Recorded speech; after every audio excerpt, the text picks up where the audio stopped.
Hey everyone, what is going on? Welcome back to the channel. My name is Brian. Today, we are taking a look at some of my favorite whiskeys of 2023. And I've made a couple of newer lists this year than I did before, but this is a list I feel like I've made the last couple of years and I really enjoy it. These are my favorite single barrel releases of the year. Now, that doesn't mean that single barrels don't appear on other lists that I do this year, but my goal or hope for this list is that, and a comment that I see all the time when I do videos like this is, well, that doesn't mean this bottle is any easier. If anything, it's harder because single barrel is limited more usually than some rare and limited bottles. And I understand that. I understand that these are not easy to find bottles specifically for you all, the viewer. But these are brands or bottles that I feel like a lot of groups, a lot of stores have access to. So my hope with this video is that I'm bringing in brands that maybe you don't chase after, or brands that I have found some really enjoyable single barrels from, in hopes that you all can also find enjoyable single barrels from if a group or a store near you has also done picks. So again, maybe take out of reference what specifically this bottle is. However, if you have the bottle or if you have access to the bottle, that'd be great. I think that you'll have some really great whiskeys or spirits here. I have to say spirits because not all of these are whiskeys, but these are some of my favorite picks from the past year. Also, transparently, you know, I work alongside of the guys from Bourbon Pursuit as well as Seelbach, and so this year in particularly, I feel like a lot of the picks are limited to those that I have tried from Bourbon Pursuit Keg and Bottle, as well as Seelbach, and not all of them, but I feel like a lot of them are, and so it's confined to that specific, you know, picking location. All the more reason why I hope that maybe you all have found or will find some great picks from these brands for you all. Let's go ahead and jump into number 10. Number 10 from this list is a Seelbach pick. It's from Frey Ranch out of Nevada. Frey Ranch is a 4-grain mash bill. It is one of those kind of like farm to bottle distilleries that we're seeing a couple of pop up. And this is a brash, bold, big whiskey. I feel like I have to preface that because I have to feel like you have to be into that. It really showcases all they have to offer. And again, it is big, bold expression of Nevada straight bourbon whiskey. Really intriguing, really great, and a brand that I feel like I'd love to see more people experience. That is Frey Ranch. Pivoting from Nevada, this comes from the guys at Bourbon Pursuit as well as Keg and Bottle. It's Wild Turkey Kentucky Spirit. Now, I've had a few Kentucky Spirits as well as Russell Reserve picks from these guys throughout the year, and I feel like Russell's Reserve Kentucky Spirits are picks that a lot of people do and you see and you have access to through the year. Now, while Russell's picks are a little higher proof, I feel like Kentucky Spirit's a bit of a guilty pleasure, and maybe some of the pours are a little bit more rustic, a little bit more nuanced, interesting, as is the case with this earlier in the year pick from Kentucky Spirit. Leathers, caramels, coffee cake, a lot of things to love about this. And again, you know, Kentucky Spirit picks are one of those things that, you know, whenever you're traveling or whatever market you're in, they're always worth exploring, if not trying, wherever you can. I feel like you're always going to have maybe mixed results, but usually favorable results in the Wild Turkey camp. Now, I feel like they've been a little bit harder to go after with maybe some of the price increases, but this is one I really enjoyed with this Wild Turkey Kentucky Spirit that comes from Bourbon Pursuit Keg and Bottle. We are dipping into our first spirit that is not a bourbon. This is an agave spirit that comes from Nulu, but we know them from doing a lot of bourbons and things like that here on the channel or just in general. But this is an Extra Añejo, a blue agave spirit, finished in Kentucky bourbon barrels. This was another Seelbach pick that we did. We did this for Dee's birthday. There's a little bit of crossover here again with some of my Seelbach stuff as well as my own Brandon bourbon stuff, but gosh, this was a really enjoyable pour. 5 years old, 125 proof, very prickly, very herbal, yet very sweet. Man, it was a surprise pour, honestly. I feel like there are a lot of times I come to this just to try it, just to have a pour of it. But again, it's not a whiskey, so I can understand why people might pass it up if you're into that. But if you are willing to do a little bit of experimentation, an agave spirit finished in Kentucky bourbon barrels, this Nulu Blue Agave, really enjoyable pour for the year. That's why I have it on this list. Again, maybe this is a bit of a cheat. I feel like some of you all might say that there aren't fully 10 on here. I get it. I understand. Leave me some messages down below. Let me know what you think. But I love this pick. It was a really enjoyable pour. And a reason why I feel like for spirits in general, if you're into spirits, maybe branch out a little bit. This was a really good pour. While we're on this note of things that are not whiskeys, we are diving into rolling fork. I've had a lot of really good rolling forks. This list initially started off with a rolling fork that was finished in old Rip Van Winkle barrels. I love the pour. Very beautiful, really enjoyable pour, but towards the end of the year, we had at Seelbach several rolling fork rums that were finished in various barrels. There was a Brazilian, there was a Jamaican, but this Barbados, finished in Pinot de Chiron, is top of the class. It's fruity, it's funky, a lot of really great flavors. Again, this is another one that I feel like people will say, hey, that's not bourbon, doesn't count to be on your list, you only have 8 on your list. I understand, I get that, but I really think that the guys at Rolling Fork are doing some really interesting things when it comes to their rums and their finishing. And if you like spirits in general, like the Blue Agave from Nulu, I think Rolling Fork's doing some really incredible stuff. If you wanted just a little bit of a break from all the bourbon, rye, American whiskey that you see, I highly recommend you kind of keep an eye on what Rolling Fork is doing. This Pinot de Chiron in general was a really great pick this year. Again, another Seelbach pick, really enjoyable as well. There's a product like this I think you'll see in the finish list this year. Is another Seelbach pick that we did. This comes from ASW. This is the Fiddler Georgia Heartwood that we did. Now, I hadn't had a lot of experience with Georgia Heartwood, but I know that Blake really likes Georgia Heartwood in general. He always mentions this is a pick that he likes to pick up whenever you're in a different market. But if you're one who is into kind of a smoky, toasty profile, this Fiddler has a lot to deliver. The toasted marshmallows, the charred marshmallow, but a weeded, really enjoyable bourbon. ASW Fiddler is one that I know a lot of people know about, but for those who don't, highly recommended. Great product worth checking out. ASW Fiddler. Okay, we're taking a break from the Bourbon Pursuit Keg and Bottle world and the Seelbach world in general. This was a group that I'm a part of here in Kentucky. This is Oily Drams. Love designing the sticker for this one, but this comes from Nash Tucky. This is Nashville Barrel Company out of Nashville. This is an 8-year straight Kentucky bourbon, and I'm telling you, it's phenomenal.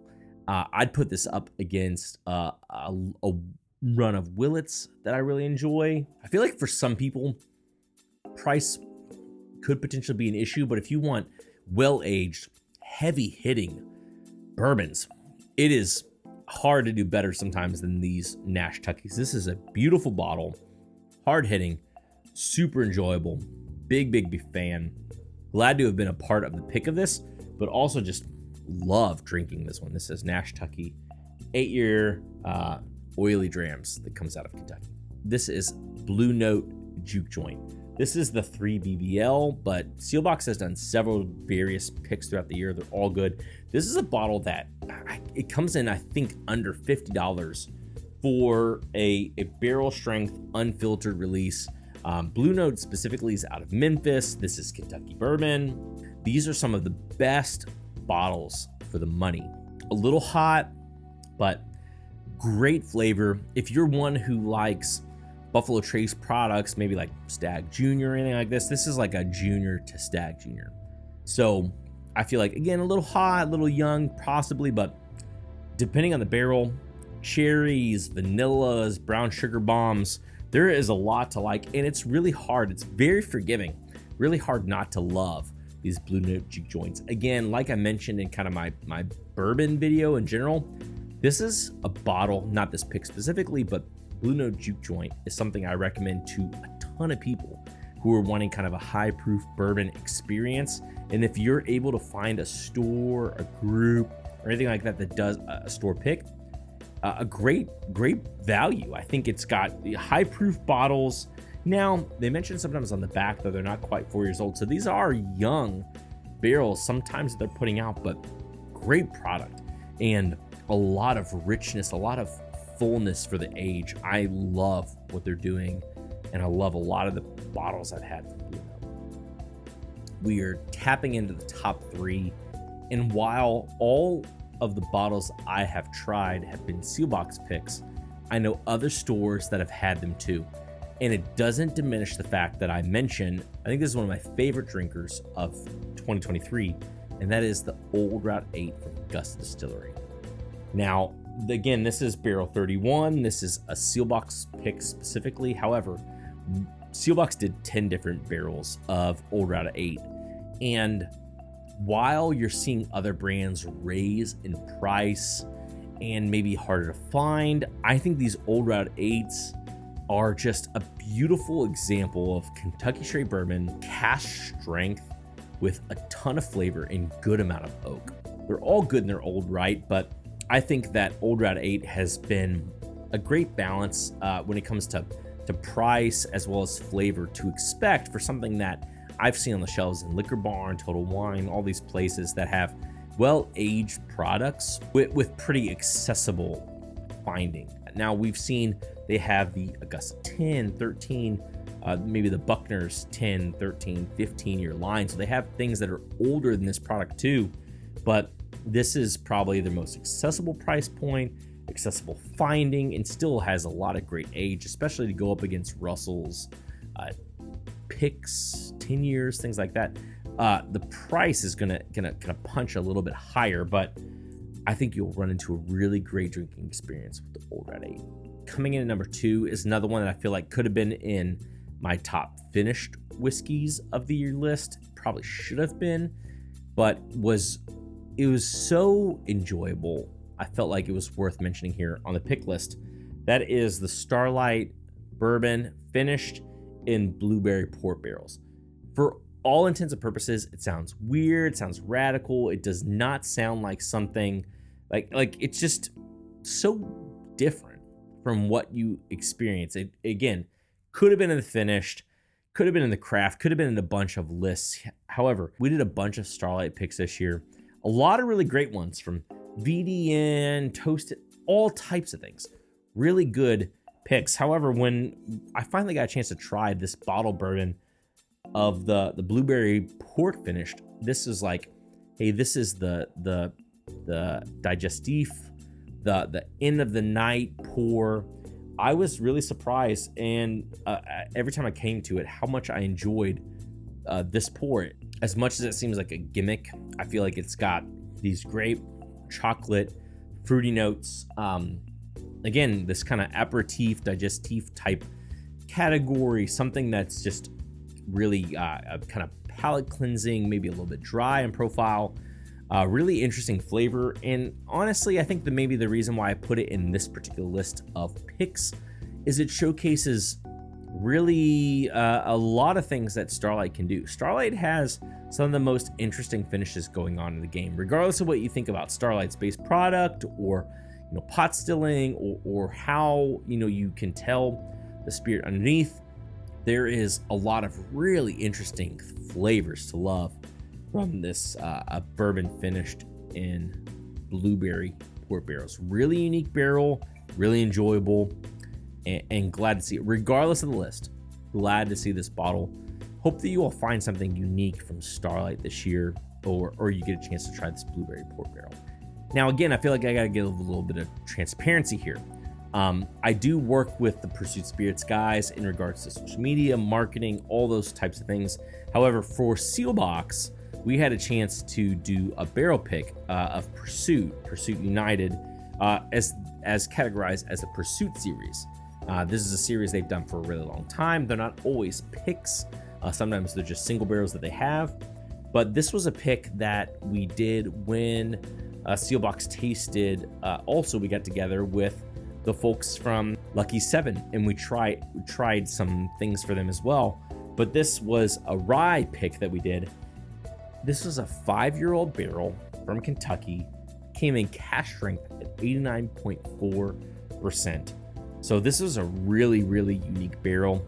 When we tried this barrel, it was a unanimous, you got to go with it. This tastes like a Dusty. It's like a National Distillers level thing. It's a little short, it's a little dry, but man, the flavors you get in this, it doesn't taste like modern whiskey. It's a really unique bottle. For those who tried it, I'd love to hear, hey, what did you all think of it? This is episode 62. I'd love to hear what you all thought about it once you got it in the bottle and you had a chance to try it. But what a unique opportunity to try a cask strength whiskey that for some reason proofs under 90 proof. Really weird, really interesting, really unique. And again, it's not common of what you might experience in Pursuit.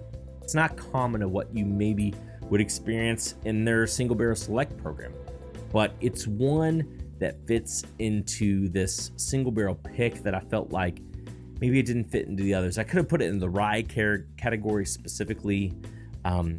Maybe that's where I should have put it, but just a unique pick, and just shows how when you find interesting barrels from interesting brands, they have these flavors that are just super exciting, super interesting. If nothing else, I think that's the encouragement or takeaway that I have for you all, is that hopefully you have a group, a brand, a store that you align with, where maybe you'll find some really exciting, unique whiskeys that don't break the bank, that are easy to come by, that you have access to, whatever those things are. Because I think you find some really unique, really interesting whiskeys that don't have to be rare or allocated. They don't have to be high cost or any of those things. They just are really enjoyable, unique barrels.